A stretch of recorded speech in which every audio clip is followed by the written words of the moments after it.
Damai sejahtera Allah yang melampaui segala akal, itulah kiranya yang memelihara hati dan pikiranmu di dalam Kristus Yesus Tuhan kita. Amin.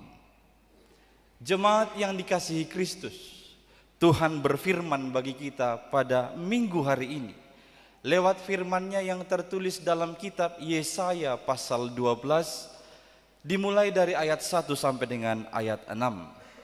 Yesaya pasal 12 ayat 1 sampai dengan ayat 6, beginilah firman Tuhan. Pada waktu itu engkau akan berkata, aku mau bersyukur kepadamu ya Tuhan, karena sungguh pun engkau telah murka terhadap aku, tetapi murkamu telah surut dan engkau menghibur aku. Sungguh Allah itu keselamatanku. Aku percaya dengan tidak gementar, sebab Tuhan Allah itu kekuatanku dan mazmurku. Ia telah menjadi keselamatanku. Maka kamu akan menimba air dengan kegirangan dari mata air keselamatan. Pada waktu itu kamu akan berkata, bersyukurlah kepada Tuhan, panggillah namanya. Beritahukanlah perbuatannya di antara bangsa-bangsa. Masyurkanlah bahwa namanya tinggi luhur. Bermasmurlah bagi Tuhan, sebab perbuatannya mulia. Baiklah hal ini diketahui di seluruh bumi. Berserulah dan bersorak-sorailah hai penduduk Sion. Sebab yang Maha Kudus, Allah Israel, agung di tengah-tengahmu. Demikian pembacaan firman Tuhan. Jemaat yang dikasihi oleh Tuhan Yesus Kristus, hingga minggu ini kita tetap masih menantikan hari kedatangan Tuhan, menantikan hari peringatan lahirnya Juru Selamat di tengah-tengah dunia ini. Kita sudah dihantar mulai dari Advent yang pertama, mengingatkan kita untuk menanti-nantikan kedatangannya dengan penuh pengharapan. Kita dimasukkan ke dalam Advent kedua supaya kita menanti-nantikan kedatangannya dengan penuh kasih. Dan hari ini di Advent ketiga, lilin ketiga telah dinyalakan. Lilin yang berbeda dari dua warna yang lainnya. Dia berwarna pink sendiri. Ini menunjukkan dia istimewa. Lilin ketiga ini digelar dengan nama The Candle of Joy, lilin sukacita. Karena apa? Karena harinya sudah semakin dekat. Maka di Advent ketiga ini kita diarahkan untuk senantiasa menanti-nantikan kedatangan Tuhan dengan penuh sukacita. Sekali lagi, dengan penuh sukacita. Termasuk di tengah-tengah keadaan yang terpuruk, di tengah-tengah keadaan yang sedang di dalam duka, di tengah-tengah keadaan yang sedang tidak tenang, kita dihantar supaya menjadi umat percaya yang menanti-nantikan kedatangannya dengan sukacita. Saya bersyukur dari depan, walau sebagian dari ama ini saya tahu ada yang berduka karena jagoannya di World Cup mungkin kalah dan harus pulang. Tapi sewaktu mereka menyanyikan O Zion, wajahnya berseri-seri. Adong dohamu pendukung di Natelu? Adong. Toy mada, pasabar-sabar kamu mada. Hapi ngay tanya ko nanti, tanya ko padi tanarayang. Hapi ngay lihat pilihan hamu latih tu gereja. Hapi tong di komula pulang kampung donasi. Di tengah duka cita sekalipun, suasana yang kita alami saat ini, bagaimana ini yang pendeta? Menanti-nantikan Tuhan dengan sukacita. Bukankah menanti-nantikan ini sebuah pekerjaan yang membosankan? Kita kenal dengan peribahasa, menunggu adalah pekerjaan yang paling membosankan. Oke lah, di minggu pertama kita sudah menunggu dengan penuh pengharapan. Tapi belum ketemu juga, belum kelihatan. Kita masuk di minggu kedua, belum kelihatan juga. Sekarang sudah di minggu ketiga. Masakan kami harus tetap bersuka cita menunggu yang belum pasti di hadapan kami? Pertanyaan itu boleh muncul bagi kita. Karena apa? Karena memang secara jasmani atau secara manusiawi, sekali lagi, menunggu adalah pekerjaan yang membosankan. Tetapi berbeda dengan apa yang kita kerjakan saat ini. Kita memang betul menunggu, tetapi kita sedang menunggu dan menanti-nantikan sesuatu yang pasti. Dan yang pasti ini memang benar-benar istimewa dalam kehidupan kita. Sekali lagi, alasannya tidak lain dan tidak bukan karena sosok yang kita tunggu-tunggu ini adalah sosok yang istimewa. Dia yang akan memberikan kita tetap bersemangat walau kita masih harus berjuang di tengah-tengah kehidupan ini. Tetap bersukacita walau kita harus tetap berusaha di tengah-tengah dunia ini. Saya pernah membaca tulisan seorang aktivis Batak, pengalaman hidupnya ketika dia anak-anak di era 1800-an sampai ke awal 1900-an, khususnya di daerah Porsea. Ada yang sopar Porsea? Jadi di Porsea tak mau teh. Utabu madok pesawat. Jadi di Porseaon di dok akada nak mulu bulan 12. Siklas rohana. Alanya ala jonok nama Arinata. Jala jok dosen jata dipakai natoras. Asa burju anak non lao mamerengai tu hauma. Asa burju anak non dohok mersuan. Dohot lan akana asing daka ulau di jabu dohot di hauma. Senjata ni nato tuana molodang oloho daku buat kotuonan hari Rabu. Biasanya hari Rabu lumobi minggu 30 Desember ima ona perpu di sebelum Natal. Hari Rabu do isionan ibu mato onan tobis. Ona tobis luar makan Porsea. Imat senjata ni nato tua. Molodangi baikoi, molodang lao tu hauma daku buat kotuonan. Jadi dibawa ke pasar Tombis, dibuat tu ona tobison sedehalna sangat istimewa duninna di danak zamani. Alanya apalagi molo dibuat tu ona tobison sehalinai di minggu-minggu 40 Desember. Sadanai nama hari onan sebelum liburan non tu hari tanggal 25 Desember. Manang tu Natalnya kada danak ala somal tanggal 25 ya Natal danak di hutan.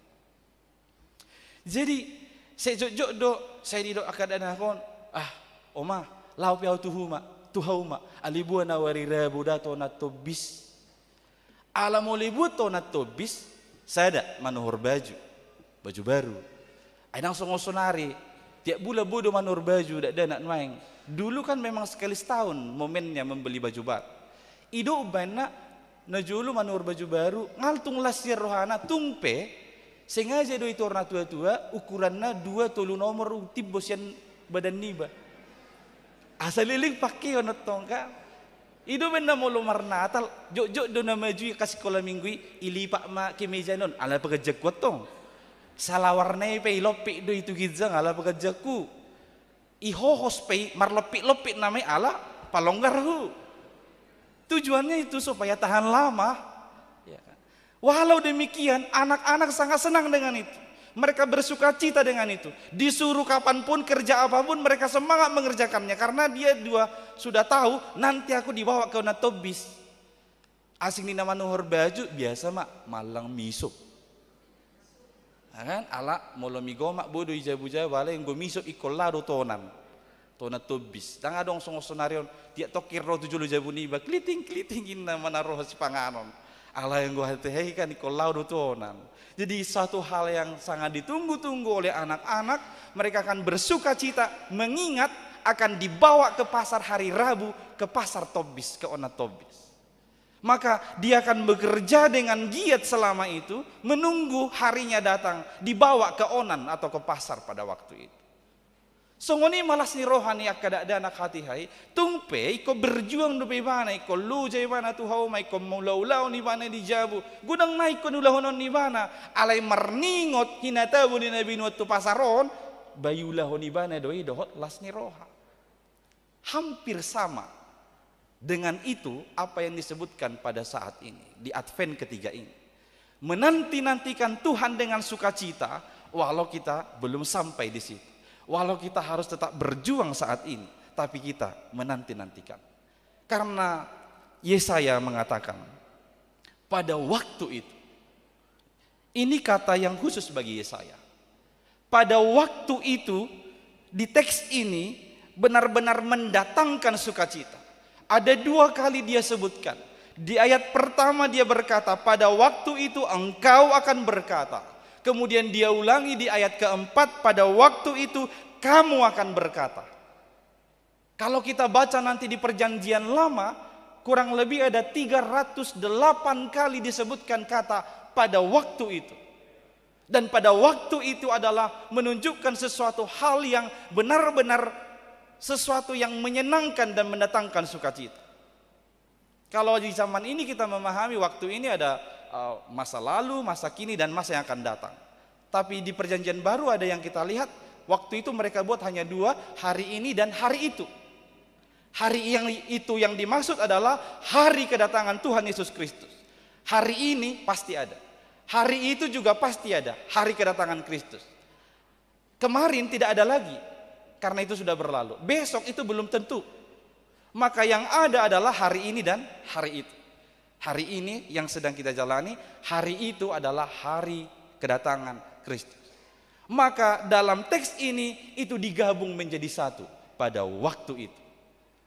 Artinya walau kita masih di saat ini, yang hari itu kedatangannya itu sudah dapat kita rasakan karena disatukan saat ini.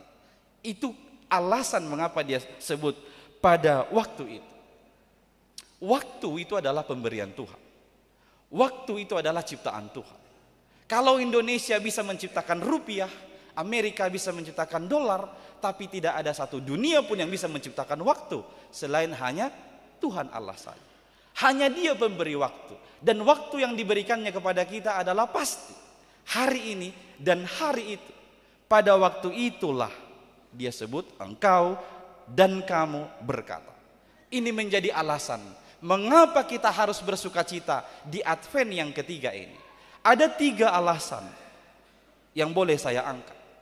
Yang pertama, karena Allah adalah keselamatan yang adil dan kasih.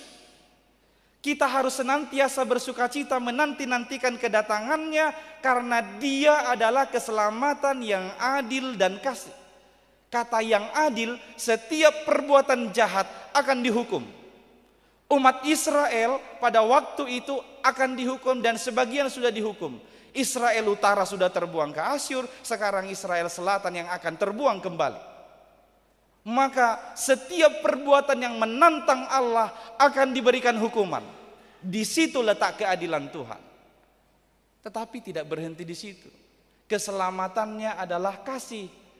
Kasih yang dimaksud murkanya tidak tetap sampai selama-lamanya. Yesaya berkata, murkamu telah surut. Betul Tuhan murka kepada mereka karena perbuatan salahnya, karena dosa-dosanya, karena pelanggaran-pelanggarannya, tapi Tuhan tidak berhenti pada murka. Maka murka tidak pernah diciptakan Tuhan untuk membinasakan, tetapi murka Tuhan ciptakan untuk menghajar supaya dia lebih baik lagi. Sama halnya dengan seorang orang tua yang menghukum anaknya, yang marah terhadap anaknya, itu bukan untuk membinasakan, tapi mendidik dia, mengajar dia supaya tahu mana yang benar, mana yang baik. Hal yang sama yang diperbuat Tuhan ketika Dia menghukum umat itu nanti terbuang ke Asyur. Tuhan tidak tetap pada murkanya karena disebutkan murkamu telah surut, engkau menghibur aku. Saudara-saudari yang dikasihi oleh Tuhan Yesus Kristus, pernah seorang anak bermain-main membuat lipatan-lipatan kertas, hasilnya sebuah perahu. Setelah dia buat lipatan kertas berbentuk perahu, dia mulai menempatkan perahu kertasnya ini di atas sebuah kolam. Ketika dia asyik memperhatikan perahu itu di atas kolam, angin berhembus, lama-lama perahu itu masuk ke tengah kolam. Si anak ini berusaha meraih itu perahu. Dia jangkau dengan tangannya, tidak bisa. Dia ambil kayu untuk menolong dia menarik-narik, ternyata tidak bisa. Ketika dia berusaha seperti itu menyelamatkan perahu kertasnya, tiba-tiba datang kakaknya, mengambil batu, melempar, melampaui perahu itu. Si anak yang tadi itu merasa jengkel. Saya mau menyelamatkan perahu, kenapa dilempar? Kemudian si kakak tetap diam, dia lempar itu perahu, lempar itu kolam tapi melampaui perahu. Akhirnya hasil lemparan si kakak menghasilkan gelombang yang membuat perahu itu semakin dekat kepada si anak tadi. Hingga tangannya bisa meraih perahu yang dia impikan itu.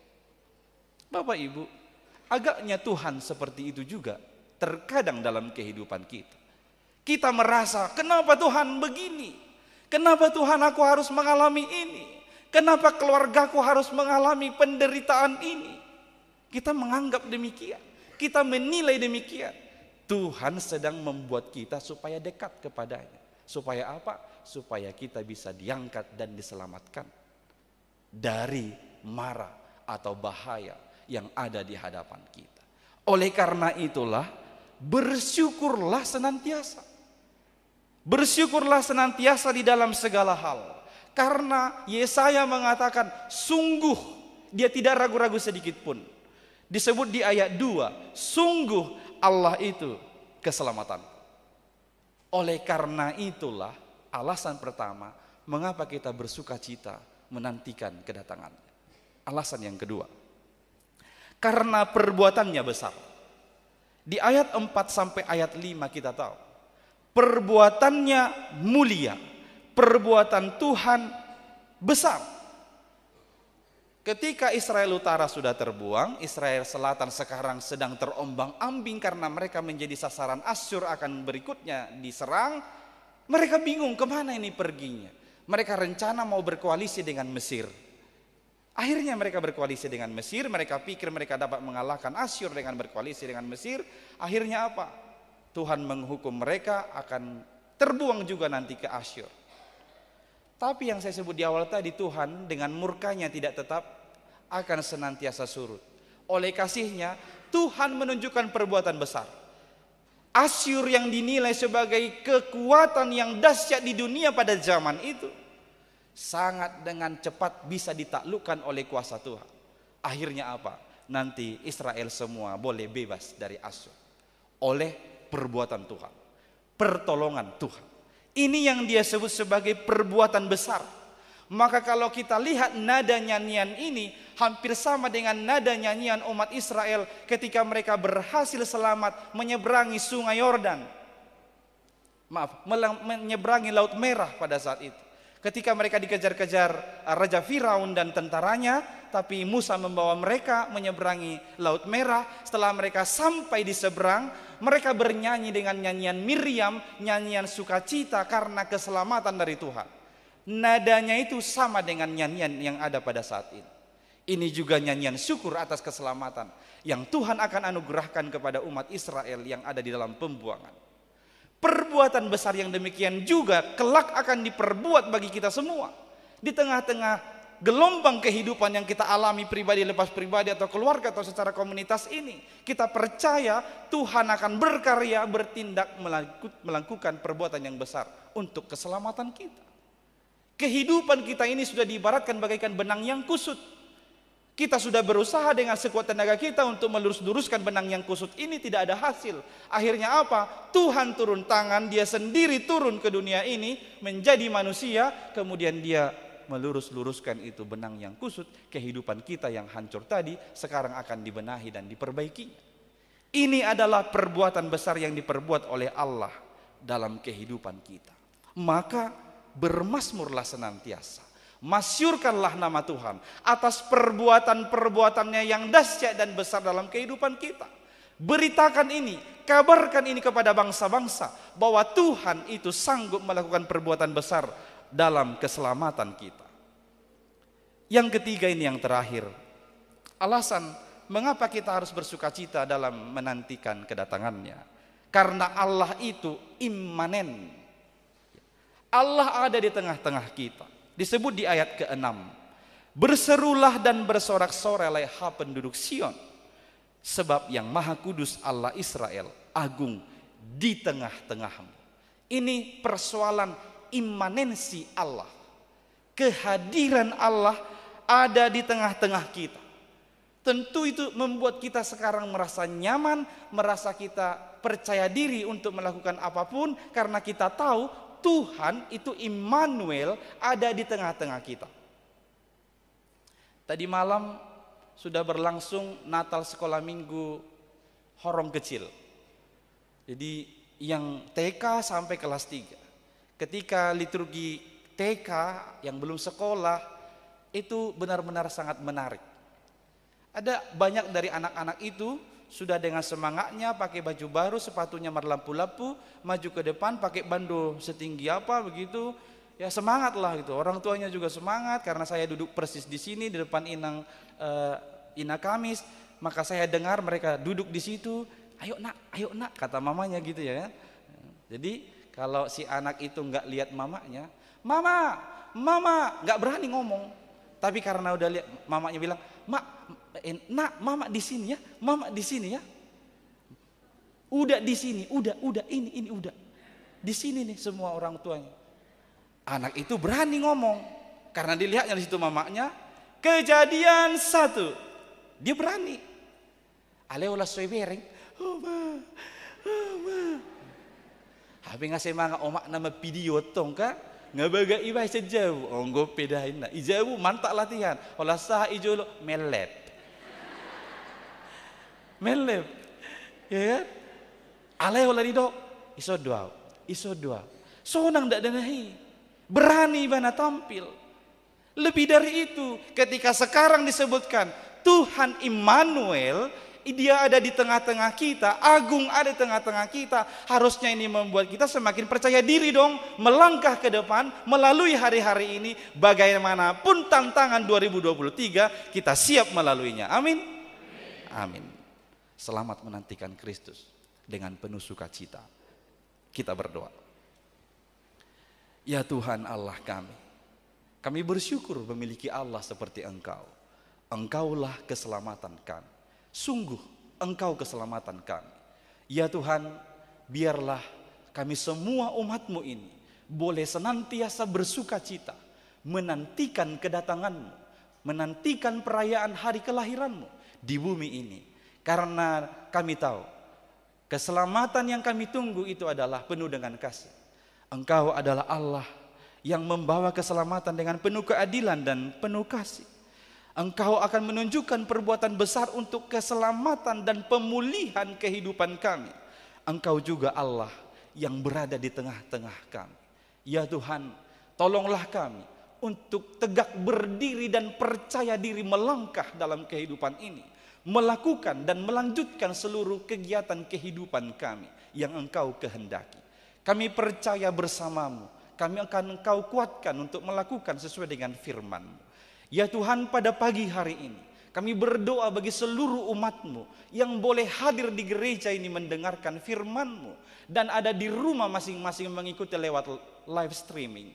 Berkatilah seluruh umat-Mu ini. Engkaulah yang memenuhi mereka dengan sukacita yang abadi, yang berasal daripada-Mu. Di segala keadaan, tolong umat-Mu ini untuk mampu bersukacita, mampu bersyukur, bermazmur, dan memuliakan nama-Mu senantiasa. Ya Tuhan Allah, berkati jemaat-Mu di HKBP Cimanggis ini, mulai dari anak-anak hingga orang tua. Kami sudah hampir sampai di penghujung tahun 2023 ini. Kami mau berserah kepada-Mu Tuhan. Kami mau tetap percaya hanya kepada-Mu saja. Tolong bimbing dan sertai seluruh umat-Mu ini.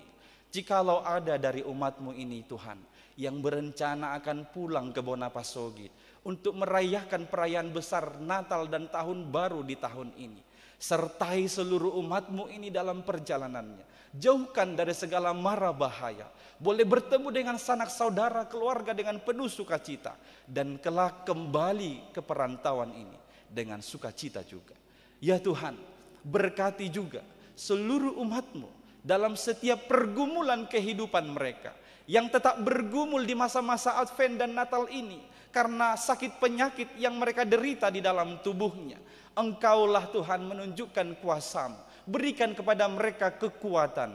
Jangan biarkan sakit penyakit itu menutup sukacita mereka, tapi dalam sakit sekalipun, dalam pergumulan sekalipun, mereka tetap berkata, bersyukur memiliki Engkau.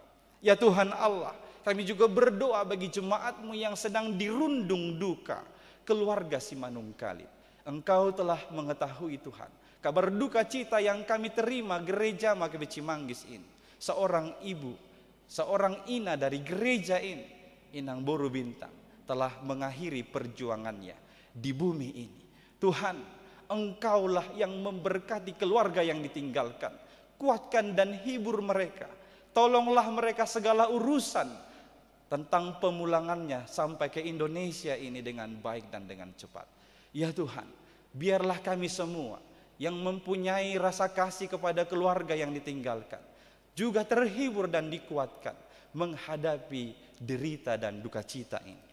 Ya Tuhan, kami berdoa juga bagi seluruh umat-Mu yang mendapatkan sukacita 1 minggu ini yang berulang tahun. Ya Tuhan, Engkau anugerahkan hikmat, Engkau anugerahkan sukacita penuh bagi mereka, supaya hari demi hari mereka dapat mensyukuri dan merasakan penyertaan-Mu dalam kehidupan mereka. Engkau cukupkan segala kebutuhan mereka.